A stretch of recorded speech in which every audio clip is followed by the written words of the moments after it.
하나님의 말씀은 구약성경 19편 7절에서 11절 말씀입니다.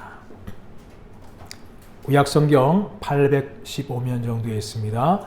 시편 19편 7절에서 11절 말씀입니다.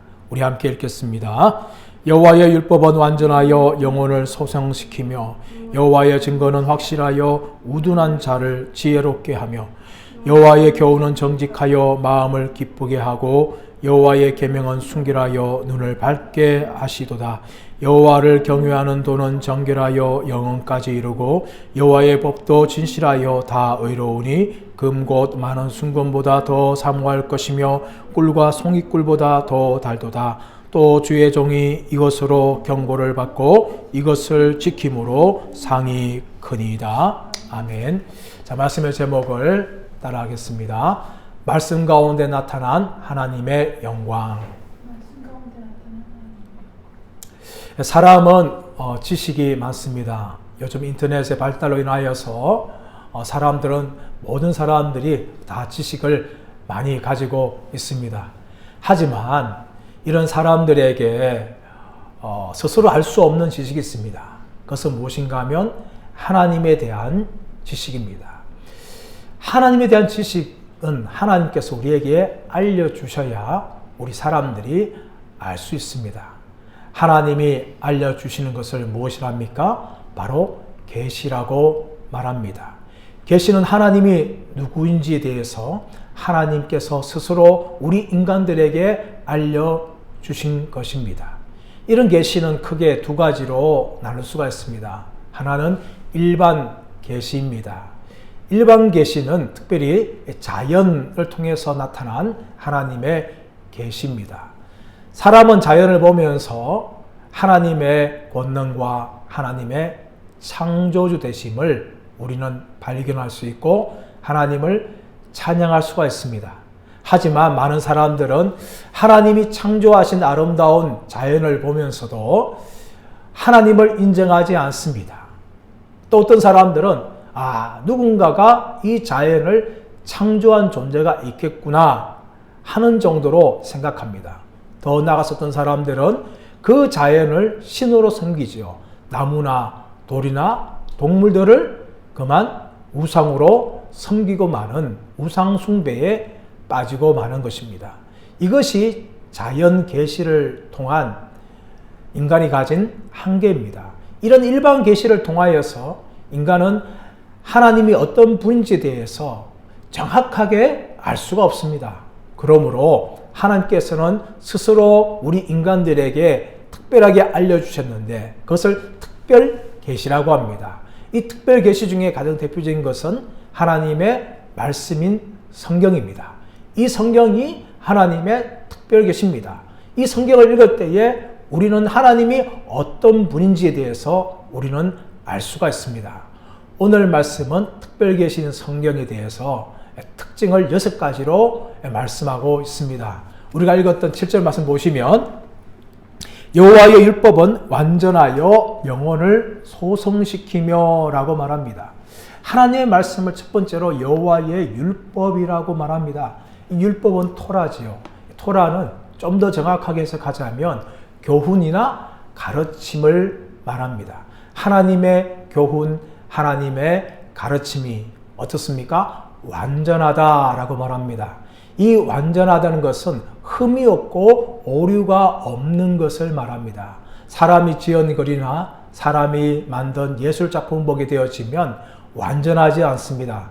무엇인가 그래도 흠이 있습니다. 하지만 오늘 하나님의 이 말씀, 여호와의 율법은 완전하다라고 말합니다. 왜 완전할까요? 바로 하나님께서 이 말씀을 우리 인간을 통해서 기록한 것이죠. 그 과정이 무엇인가 하면 성령의 영감이라고 말합니다. 디모데후서 3장 16절에서 모든 성경은 하나님의 감동으로 된 것이니 교훈과 책망과 바르게 함과 의로 교육하기에 유익하다라고 말합니다. 하나님의 말씀은 이 성령의 감동으로 그렇게 지어졌습니다. 그러므로 이 성경 말씀은 완전합니다. 이 완전하신 하나님의 말씀이 바로 우리의 영혼을 소성시킨다라고 말합니다. 이 소송시킨다는 것은 다시 제자리로 돌아가게 한다는 의미가 있죠. 히브리서 슈보입니다. 이 단어는 회개하다라고도 번역되어지는데 다시 원래 자리로 돌아가게 하는 것을 바로 소성시킨다라고 말합니다. 식물이 있습니다. 꽃이 있습니다. 아름답지요. 그러나 가뭄이 계속되어지면 그 식물들이 다 마르게 되어집니다. 나무도 마르고 나무의 꽃과 잎도 마르게 되어지요. 하지만 단비가 내려되어지면 그 나무의 꽃과 잎이 어떻게 됩니까? 다시 파릇파릇하게 아름답게 돌아갑니다. 그것이 바로 소성된다는 의미를 가지고 있습니다. 우리가 신앙생활 하다 보면 우리도 모르게 우리의 신앙이 마를 때가 있습니다. 영적으로 메마를 때. 이때를 바로 우리는 영적 침체라고 말합니다. 이 영적 침체에 빠지게 되어지면 많은 사람들이 하나님에 대해서 의심합니다. 하나님이 살아계신 존재인가? 하나님이 나를 사랑하시는가? 나를 사랑하신다면 어떻게 나를 버릴 수가 있는가? 이렇게 하나님에 대해서 의심을 가지거나 불신앙을 가지게 되는 상황에 빠지게 됩니다. 이 영적 침체는 아무도 예외가 없습니다. 저와 같은 목사도 여러분들도 모두가 다 이 영적 침체에 빠지는 경우가 있습니다. 이럴 때 하나님의 말씀이 필요합니다. 하나님의 말씀이 우리를 영적 침체에서 우리 영혼을 다시금 소성시키고 다시금 우리가 믿음으로 살아갈 수 있도록 우리를 성령으로 충만케 하는 것입니다. 리차드 범버란트라는 유명한 목사님이 계십니다. 이분은 루마니아가 1948년도 공산화될 때 반대하는 때문에 감옥에 갇혔습니다. 무려 10년이나 감옥에 갇혔죠. 첫 몇 년 동안 이 캄캄하고 어두운 감옥에 갇혔을 때에 리차드 범버란트 목사님은 큰 영적 침체에 빠지게 되어집니다. 내가 하나님을 잘 믿고 말씀을 잘 가르쳐 왔는데 하나님이 어떻게 나를 이렇게 깊은 어두운 감옥에 버려둘 수 있는가? 어떻게 나를 모른 척 하시는가? 나를 버리셨는가? 나를 사랑하지 않는가? 이런 수많은 믿음의 시험들이 이 리차드 범버란트 목사님을 공격해왔고 그 목사님은 깊은 영적 침체를 경험하게 되었습니다. 그럴 때 이 목사님이 어떻게 살아났는가 하면 하나님의 말씀을 읽음을 통하여 그 말씀을 통하여 이 목사님이 다시 살아났는데 말씀을 읽다 보니까 두려워하지 말라는 말씀을 발견합니다. 이 목사님이 궁금한 거예요. 두려워하지 말라는 말씀이 성경에 몇 번 있을까 하면서 성경 처음부터 끝까지 이분의 말씀을 살펴보았어요. 그리고 세어보았습니다. 한 번, 두 번, 세 번, 네 번, 다섯 번 세어나갔는데 무려 365번이나 성경에 기록되었다는 것을 목사님은 발견했어요. 아, 하나님이 매일매일 365일 매일매일 나에게 두려워하지 말라라고 말씀하시는구나. 그걸 통해서 이 목사님은 영적 침체에서 벗어났어요. 하나님 나를 버리신 것이 아니구나. 여전히 나를 사랑하시는구나. 나에게 용기를 주시고 믿음을 주시는구나 하면서 이 목사님은 깊은 감옥에서 끝까지 믿음을 지킬 수가 있었습니다. 그리고 감옥에서 나와서 전 세계 사람들 향하여 복음을 증거하는 목사님으로 살아갈 수가 있었습니다. 사랑 여러분, 이런 영적 침체 우리도 결코 예외가 아닙니다. 저와 여러분이 이 영적 침체를 이길 수 있는 방법이 무엇입니까? 하나님의 말씀을 가까이 하는 거예요. 여호와의 말씀은 완전하여 우리의 영혼을 소성시킨다고 오늘 시편 기자는 첫 번째로 우리에게 말하고 있습니다. 두 번째 볼까요? 여호와의 증거는 확실하여 우둔한 자를 지혜롭게 하며 여호와의 증거는 확실하다라고 말합니다. 오늘날 이 시대가 어떤 시대입니까? 불안한 시대입니다. 불확실의 시대입니다.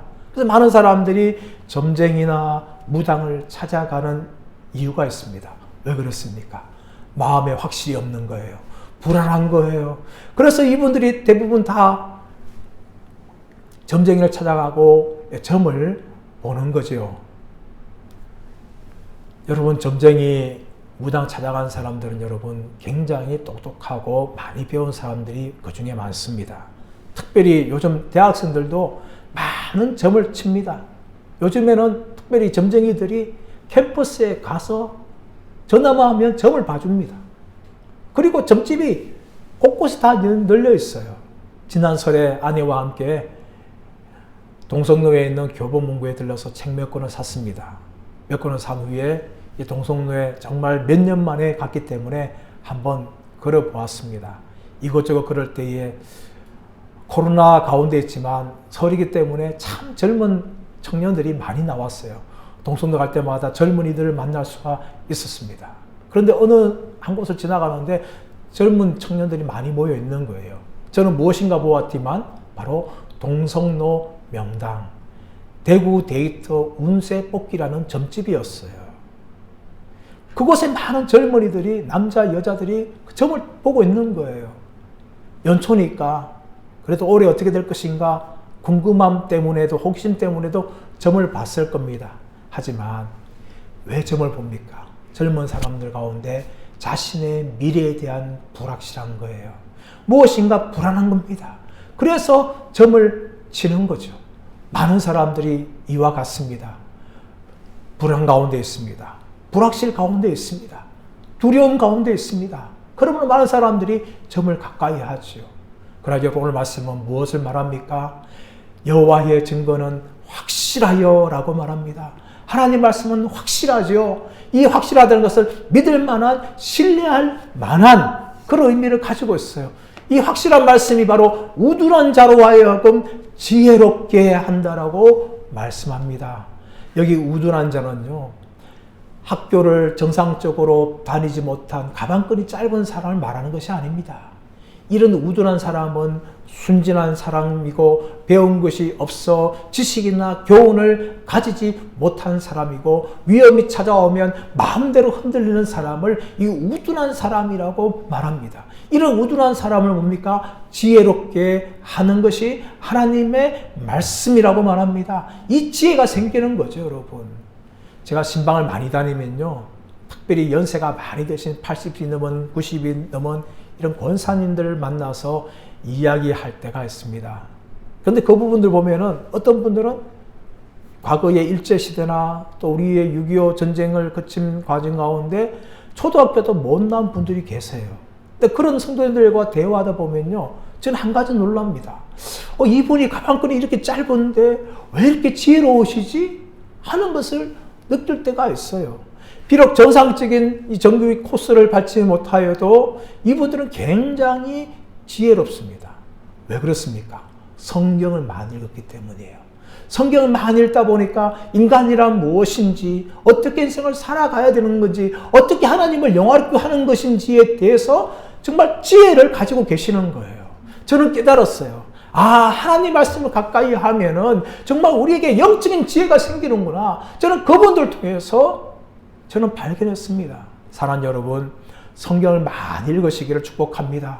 이 불확실의 시대에, 불안전한 시대에 우리를 확신케 하고 우리를 믿을 만한 건 무엇입니까? 하나님의 말씀이에요. 그 말씀을 가까이 할 때 우리는 세상을 보는 눈이 생기고 어떻게 이 세상 믿음을 살아갈 것인지를 우리는 발견하는 영적인 지혜로운 사람이 될 줄 믿습니다. 오늘 세 번째는 무엇을 말합니까? 9절 말씀 가보시면 여호와의 교훈은 정직하여 마음을 기쁘게 하고 라고 말합니다. 여호와의 교훈은 정직하다. 이 정직하다는 것은 거짓이 없고 명확하고 분명하다라는 것을 말합니다. 여호와의 교훈은 정직하여 마음을 기쁘게 한다. 우리의 마음을 기쁘게 한다는 것이죠. 복음서에 가보면 마리아와 마르다 이야기가 나옵니다. 예수님께서 이 마르다의 집에 방문했죠. 마르다는 예수님을 대접하기 위해서 부엌에 가서 열심히 음식을 만듭니다. 그때에 마리아는 예수님의 발 아래 앉아서 예수님이 하시는 말씀을 듣습니다.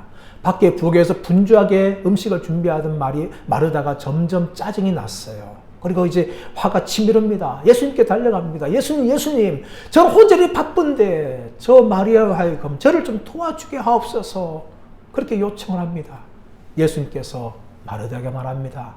마르다야, 한 가지만으로도 족하다. 마리아는 이것을 얻었으니까 마리아 이것을 빼앗기지 아니하리라 라고 마르다에게 말을 한 것입니다. 여러분, 교회 안에서 우리가 많은 일로 봉사하는 것 참 중요합니다. 그러나 이 봉사하다 보면 시험도 들게 되고 또 봉사하는 중에 우리의 영혼의 기쁨이 사라질 때가 있습니다. 주님을 위해서 봉사하면은 우리 마음의 기쁨이 충만해야 되는데 그렇지 않을 때가 있어요. 때로는 짜증이 나게 되고, 때로는 분노가 나게 되고, 때로는 시험도 생깁니다. 하면서 이 사람들의 마음이 봉사하면 봉사할수록 더욱 마음이 딱딱해지고 굳어지는 분들을 많이 봅니다. 그리고 처음 가졌던 신앙마저도 잃어버립니다. 처음에 뜨겁게 주님을 순수하게 사랑했는데 교회에서 많은 일을 봉사하다 보니까 어느덧 그 순수한 그 사랑이 사라지고 있는 것을 우리가 발견할 때가 있습니다. 우리의 마음의 기쁨이 사라지고 있는 거예요. 왜 그럴까요? 그것은 바로 말씀을 통하여 우리가 기쁨을 누리지 못하기 때문입니다. 봉사도 중요합니다. 하지만 그보다 더 중요한 것은 예배를 드림을 통하여 하나님의 말씀을 듣는 것입니다. 또 말씀을 읽는 것입니다. 내 안에 말씀으로 충만하지 않으면 봉사하면 봉사할수록 오히려 그 봉사가 우리의 영혼을 메마르게 하고 시험에 빠지게 할 때가 정말 많습니다. 그러므로 여러분 먼저 말씀을 들으시길 바랍니다. 말씀을 읽으시기를 바랍니다. 말씀을 통하여 여러분이 기쁜 후에 봉사를 하십시오. 그렇지 않으면 봉사를 멈추십시오. 다시금 말씀을 통하여 기쁨을 회복한 후에 여러분이 나아가서 봉사로 헌신으로 하나님께 충성하시기를 바랍니다. 신방을 가게 되어지면 신방받는 가정이 여러 형태가 있습니다. 가장 안 좋은 것은 무엇인가 하면 예배를 드리고 말씀을 선포하고 있는데 신방받는 그 주인은 말씀을 듣고 예배드리는 자리를 소홀히 하고 밖에서 음식을 열심히 준비하는 거예요. 북에서 열심히 준비한다고 예배도 소홀하게 되고 또 그 현장에 참여하지 않는 경우를 보게 되어집니다. 여러분, 목사는 심어받는 가정에 음식 대접받기 위해서 가는 것이 아닙니다. 그 가정에 필요한 말씀을 기도로 준비하고 은혜를 끼치기 위해서 갔는데 정작 말씀을 들을 분들은 식사를 준비하느라, 차를 준비하느라, 과일을 준비하느라 정작 은혜 받는 자리에 빠지는 경우가 종종 있는 것을 봅니다. 사람 여러분, 그것은 얼마나 잘못된 것입니까? 예배를 힘써야 됩니다. 신방받을 때 말씀을 열심히 들어야 됩니다. 음식을 안 먹으면 어떻습니까? 더 중요한 것은 무엇입니까? 영의 양식이에요. 신방을 통해 주시는 그 가진 축복의 말씀을 듣고 그 가서 붙잡을 때에 우리의 가진 은혜가 넘치는데 여러분 결코 그 시간을 놓치지 마시기를 바랍니다. 여러분 기쁨 어디 있습니까? 하나님의 말씀을 읽고 듣는 데 있습니다. 그러나 여러분 세상 사람들은 이것을 모르고 살아갑니다. 하나님 말씀의 대신에 수많은 게임들이나 오락들, 육체적인 쾌락들을 즐깁니다. 물론 그것들은 우리에게 잠시나마의 기쁨을 줍니다. 그러나 그 기쁨은 일순간뿐이죠. 채우면 채울수록 또 채워야 되고 아무리 채워도 만족함이 없는 그런 것입니다. 그러므로 요한 사도는 이 세상이나 세상에 있는 것들은 사랑하지 말라. 아버지께로 온 것이 아니라고 말하고 있는 것입니다. 하나님께 주시는 것은 정말 우리를 기쁘게 하는 것인데 마귀가 주는 것, 세상을 주는 것은 우리 영혼을 기쁘게 하는 것이 아니라 단지 잠시의 유익과 기쁨만을 줍니다. 결국은 영원한 발전에 우리를 목마르게 하는 것입니다. 사랑하는 여러분, 하나님의 말씀이 여러분 가운데 임하기를 원합니다. 여러분의 심령을 붙잡기를 원합니다. 그럼을 통하여 여러분의 영혼이 하나님 말씀 때문에 기뻐하고 충만해지는 은혜가 있으길 예수님의 이름으로 축복합니다. 더 나아가서 여호와의 계명은 순결하여 눈을 밝게 하는도다 라고 말합니다. 여호와의 계명은 순결하다. 이 순결한 것은 불완전하거나 오염이 없는 것을 말합니다. 이 순결을 하나님의 말씀을 통하여 주어지는 것이죠. 불완전하나 오염이 없이 어떻게 됩니까? 눈을 밝게 하는 겁니다. 요즘에 눈의 시력에 문제가 생기는 분이 많습니다. 연세가 많이 들면 백내장도 걸리시고 녹내장도 걸립니다. 요즘 젊은 아이들 컴퓨터를 많이 가까요, 게임을 가까이 하다 보니까 어릴 때부터 안경이 두께가 두꺼워지는 아이들도 정말 많습니다. 눈을 밝게 한다는 것은 얼마나 좋습니까? 눈이 좋아지는 것 참 기쁜 일이지요. 오늘 말씀에 나오고 있는 이 눈을 밝게 한다는 것은 단지 우리의 육체적인 눈이 밝아지는 것이 아닙니다. 우리의 영적인 눈이 밝아지는 것을 말합니다. 무엇을 위해서 살아야 될지를 영적인 깨달음을 얻는 것이죠. 이것이 바로 눈이 밝아지는 것입니다. 이 눈이 밝아짐을 통하여서 우리는 온전한 분별을 하게 되어지는 것입니다. 오늘날 이 시대에 뭐가 필요합니까? 바로 영적인 분별력이 필요합니다. 얼마나 거짓이 많은지 모릅니다. 여러분 전화 보면 보이스피싱이 굉장히 옵니다. 이 보이스피싱이 날로 발전합니다. 진화되어집니다. 그래서 문자가 왔는데 그 문자만 클릭하게 되어지면 내 모든 정보가 다 빠져나가고 심지어 통장에 있는 돈까지 빼내갑니다. 얼마나 무서운 시대인지를 모릅니다. 그만큼 이 거짓이 난무하는 시대입니다. 그뿐만 아니라 이단들도 얼마나 판을 칩니까? 신천지, 여호와의 증인, 하나님의 교회, 통일교, mormon교 수많은 이단들이 믿는 사람들마저도 미혹해 하려고 거짓 교리들을 가르칩니다. 여러분 그러나 많은 분들이 그리스도인들이 이렇게 빠집니다. 왜 그렇습니까? 하나님 말씀 모르기 때문이에요. 진리를 알아야 눈이 밝아지고 눈이 밝아질 때에 거짓들을 분별할 수 있는데 하나님 말씀을 모르니까 우리의 영적인 눈이 어두운 거예요. 그래서 이 잘못된 이단들의 왕왕 넘어지는 경우가 얼마나 많은지 모릅니다. 여러분 이 거짓을 분별하기 위해서 우리가 해야 할 것은 무엇입니까? 바로 하나님 말씀을 가까이 하는 거예요. 진짜가 무엇인지를 아는 것입니다. 여러분 위조 지폐를 구분하는 가장 좋은 방법 뭡니까? 그것은 진짜 지폐가 어떤 것인지를 가까이 하는 거예요. 전문가들 보게 되어지면요. 어떻게 위조 지폐를 구별하느냐? 진짜를 매일 만진답니다. 매일 본답니다. 그러면은 가짜가 딱 나타나면 금방 가짜라는 것을 느끼고 찾아낸다는 것이죠. 여러분 그만큼 참 진리를 가까이 하는 것이 바로 우리를 분별할 수 있는 영적인 눈을 주게 되어지고 정말 잘못된 이단으로부터 우리를 보호하게 되는 것입니다. 그러므로 여러분 하나님 말씀을 가까이 하시고 이 진짜인 하나님 말씀 진리를 우리의 것으로 삼으시기는 은혜가 있으시기를 간절히 바랍니다. 9절 말씀 가보시면 여호와를 경외하는 도는 정결하여 영원까지 이루고 여호와를 경외하는 도 하나님의 말씀은 정결하다라고 말합니다. 이 정결하다는 것은 죄와 멀리 떨어진 깨끗함이라는 걸 의미합니다. 이런 정결한 단어는 레위기에서 많이 등장합니다. 정결한 것, 정결한 짐승, 부정한 짐승 이렇게 구분하죠. 정결한 짐승을 하나님께 드릴 수 있는 것이죠. 죄로부터 깨끗하게 된 이걸 하나님께 드릴 수가 있는 것입니다. 단지 부정하다는 건 무엇을 말합니까? 죄에서 깨끗한 것이 아니라 오히려 죄에 대해서 오염되어지고 부패되어서 하나님께 가까이 가지고 갈 수 없는 것을 부정하다라고 말합니다. 여러분 성막의 구조를 보게 되어지면 지성소, 성소, 뜰로 그리고 문으로 그렇게 구분되어 있죠. 지성소는 하나님의 임재의 장소입니다. 이 지성소에 가까울수록 이 정결함의 이 온도가 더 높아집니다. 또 지성소와 멀어지면은 정결함과 점점 멀어지는 부정함으로 가게 되어지는 것이죠. 그리고 진 밖에는 완전한 부정함이 있습니다. 진 안에는 정결함인데 이 하나님의 임재 장소인 지성소에 가까이 가면 갈수록 더 정결해지는 것입니다.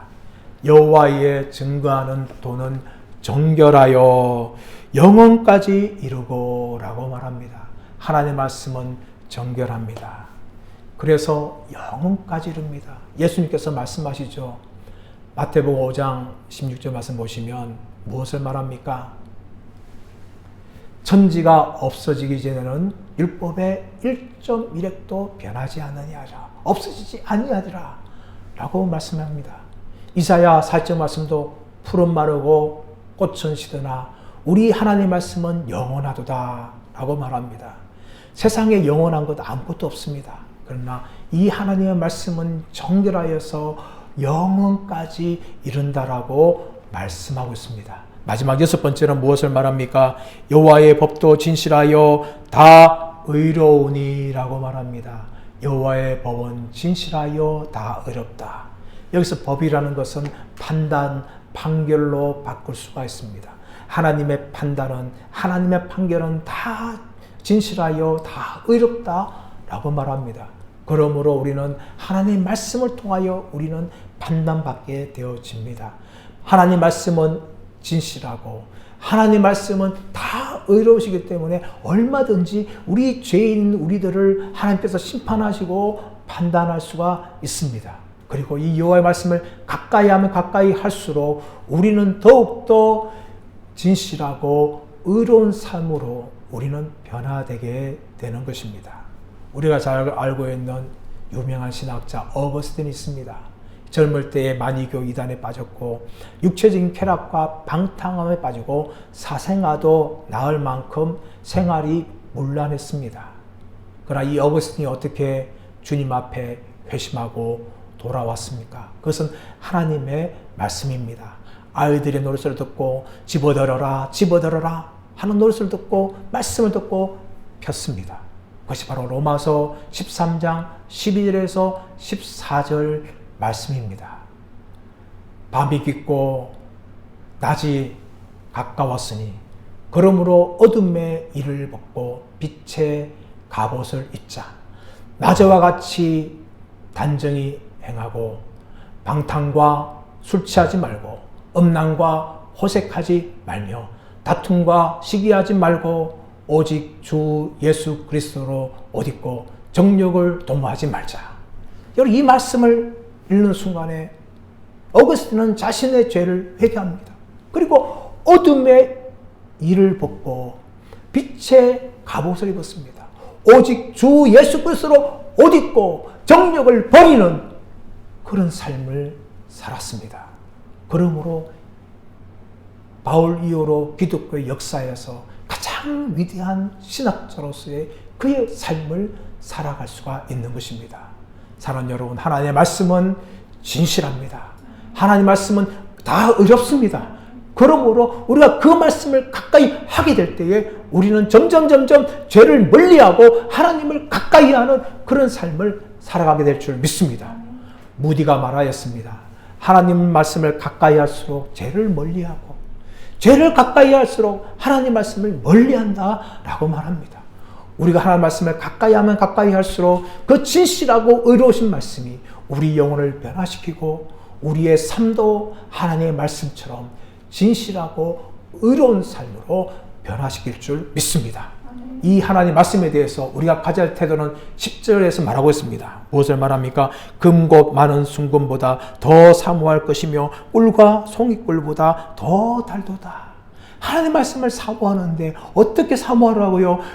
금곱 순금보다 더 사모하라. 여러분, 금 얼마나 좋아합니까? 많은 사람들이 금을 좋아하지요. 어떤 분들은 발목에 또 목에 목걸이 팔찌 막 순금으로 막 도배하는 분들이 계세요, 여러분. 치렁치렁합니다. 목이 부러질 정도로 그냥 금으로 이렇게 목걸이를 하고 다니는 사람들이 얼마나 많습니까? 다 금을 좋아하기 때문이죠. 언젠가 마트에서 쌀 광고를 하게 보았는데 그 광고가 무엇인가 하면 쌀 안에 금을 넣었다는 거예요. 그래서 그 금을 넣은 거 걸린 사람은 횡재한다 해서 그 마트에서 쌀을 정말 불티나게 팔았던 그런 것이 있다는 것을 보았습니다. 또 어느 저수지 광고였습니다. 저수지 광고의 플랜카드에 자기들 저수지에 물고기를 풀어놓았는데 그 물고기 안에 금반지, 목걸이를 넣었다는 거예요. 그래서 그것을 낚기만 하면 횡재한다. 많은 사람들 그 광고를 보고 금물고기를 낚으러 갔는데 실제로 그 광고 때문에 그 낚시꾼들이 낚인 거죠, 여러분. 얼마나 넣었겠습니까, 여러분? 이렇게 많은 사람들이 금은 너무나 좋아하는 거죠.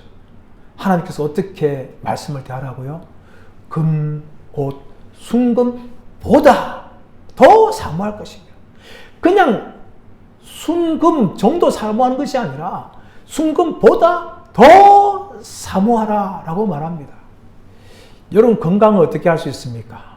사람들이 음식에 대한 태도를 보게 되어지면 저 사람이 건강한지 건강하지 않은지를 알 수 있어요. 여러분, 건강한 사람들은 식욕이 왕성합니다.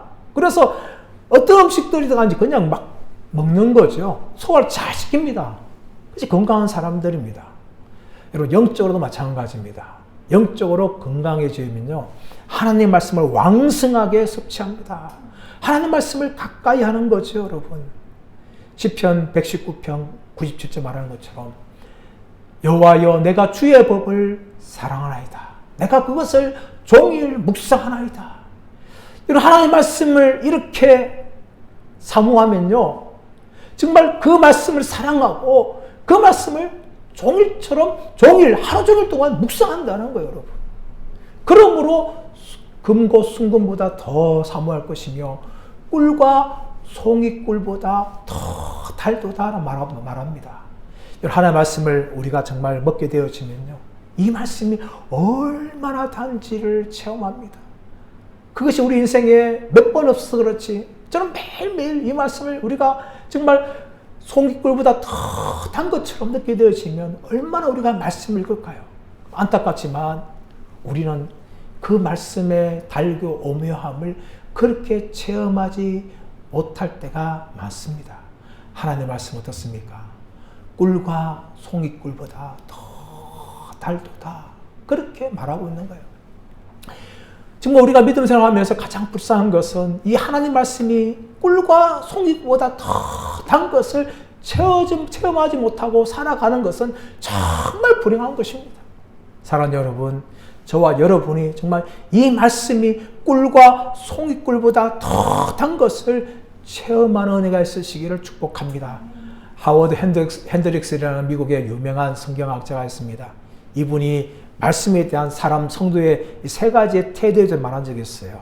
하나는 피마자 기름형이라는 것입니다. 이 피마자 기름은 굉장히 씁니다. 그러나 좋은 것이기 때문에 버리기는 아까워서 못 버리는 거죠. 가지고는 있어요. 약처럼 씁니다. 마치 사람들이 하나님 말씀을 그렇게 대한다는 거죠. 가지고 있지만은 평소에는 읽지 않다가 위기가 찾아오고 어려움이 찾아오면 그 말씀을 읽고 비록 쓰지만은 약처럼 경험하게 되어지고, 그러나 그것이 또 위기가 지나가게 되어지면 다시 말씀을 듣고 가까이 하지 않는다는 것이죠. 마치 쓴 약처럼 그렇게 대하는 거예요. 몸에는 좋지만은 늘 가까이 하는 것이 아니라 영적으로 위기에 찾아오고 영적으로 어려움 당할 때 그때만 말씀을 읽었다가 다시금 듣고 그냥 내버려 둔다는 것이죠.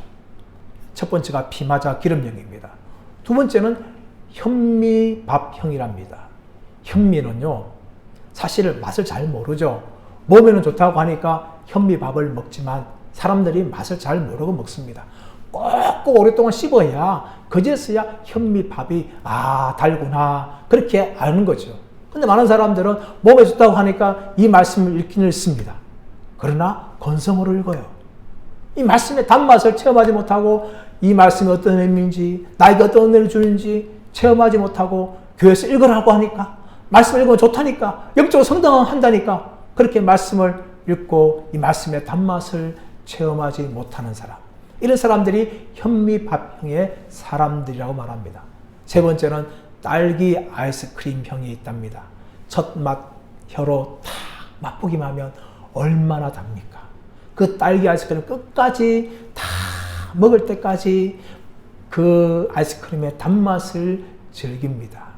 마치 성경의 이 꿀과 송이꿀보다 더 단맛을 발견한 사람은 말씀을 읽을 때마다 이 말씀이 어찌 그리 단지요라고 고백하면서 말씀을 읽고 평생 동안 하나님 말씀과 동행하는 복된 삶을 살아간다는 것입니다. 사랑하는 여러분, 저와 여러분은 어디쯤 속해 있습니까? 피마자 기름형입니까? 아니면 현미밥형입니까? 아니면 딸기 아이스크림형입니까? 세 번째, 저와 여러분 모두가 다 이 딸기 아이스크림형에 해당하는 성도들에게를 축복합니다. 말씀을 읽을 때마다 이 말씀이 얼마나 단지를 저와 여러분이 다 경험하는 은혜가 있으시기를 간절히 바랍니다. 11절 말씀 보시면 또 주의 종이 이것으로 경고를 받고 이것을 지킴으로 상이 크니이다 라고 말합니다. 주의 종이 이것으로 경고를 받고, 하나님의 말씀은 우리를 경고를 줍니다. 우리에게 경고를 주는 거죠. 우리가 죄 가운데 가고 세상 가운데 갈 때 하나님 말씀이 우리를 정지시킵니다. 여기까지야. 죄의 사건 사망이야. 하나님이 경고를 하죠, 여러분. 여러분 축구를 좋아하지 않습니까? 축구 경기를 합니다. 처음에 반칙가 가벼운 반칙하면 그냥 주의만 주고 마는 거죠. 그것보다 좀 더 심한 반칙을 하게 되어지면 옐로우 카드를 꺼냅니다. 옐로우 카드가 뭡니까? 한 번 더 심한 반칙을 하면 너 퇴장시킬 거야. 그렇게 경고하는 겁니다. 그런데 어떤 선수들은 그 경고를 무시하고 또다시 심한 태클이나 반칙을 합니다. 그러면 심판은 가차없이 레드카드를 꺼내는 거죠. 너 퇴장이야. 사랑하는 여러분, 하나님께서도 이 말씀을 통하여 우리에게 경고합니다. 우리가 죄를 지을 때, 작은 죄를 지을 때 가볍게 성령께서 우리에게 감동을 주죠. 너 하나님 백성인데 왜 죄 가운데 살아가느냐 하면서 경고를 하십니다. 그리고 때로는 노란 카드를 주시죠. 그리고 말 듣지 않으면 레드 카드를 하십니다. 심한 심판을 주시죠. 하나님 말씀 우리를 경고할 때에 우리는 그 말씀을 들어야 됩니다. 하나님 예배를 통하여서 성경 읽기를 통하여서 또 다른 성도들과 이 성경 공부할 때에 우리에게 말씀합니다. 우리의 양심을 통하여 말씀합니다. 여러분 그럴 때 하나님의 경고를 들으시기를 바랍니다. 그러므로 시편 119편 9절에서 청년이 무엇으로 그 행실을 깨끗게 하리까? 오직 주의 말씀으로 삼갈 것이니이다 라고 말합니다. 여기 청년은 단지 청년뿐만 아니라 예수 믿는 모든 사람들이 해당하는 것입니다. 우리가 어떻게 우리 행실을 깨끗게 할 수 있습니까? 주의 말씀에 경고를 받아야 돼요. 말씀을 통하여 삼가해야 합니다. 그럴 때 우리가 날마다 거룩과 순결을 향하여 나아갈 수가 있는 것입니다. 그리고 이것을 지킴으로 우리에게 상이 크다라고 말합니다. 하나님께서는 말씀에 순종하고 말씀을 지키는 자들에게 상 주십니다. 할렐루야. 아브라함 보십시오. 갈대우르에서 떠나서 가나안 땅에 들어갔고 또 장막생을 하면서 끝까지 말씀에 순종할 때에 아브라함은 믿음의 조상이 되었습니다. 모세를 보십시오. 가시떨기 나무에서 부름받고 이스라엘의 구원자로 쓰임받을 때에 그는 하나님께 가까이 나갔고 하나님의 친구라고 부릴 정도로 믿음의 사람이 되었습니다. 사도 바울을 보십시오. 예수님께 부름받아서 그는 끝까지 주의 복음에 순종하여 말씀을 전하는 이방의 사도로 살았습니다. 이 사도 바울을 통하여서 전 세계에 복음이 증거되게 되었습니다. 여러분, 우리가 말씀에 순종하고 말씀을 지킬 때에 하나님께서 우리에게 큰 상을 주실 줄 믿습니다. 사랑하는 여러분, 하나님의 말씀은 진리입니다. 하나님의 말씀은 우리에게 지금도 경고하고 있습니다. 하나님의 말씀을 지키는 자에게 상 주신다고 약속하고 있습니다. 저와 여러분, 올해뿐만 아니라 우리의 평생에 하나님의 말씀을 읽고 묵상하고 또 지키고 순종함을 통하여서 하늘의 큰 상을 누리시는 저와 여러분 되시기를 예수님의 이름으로 축원합니다.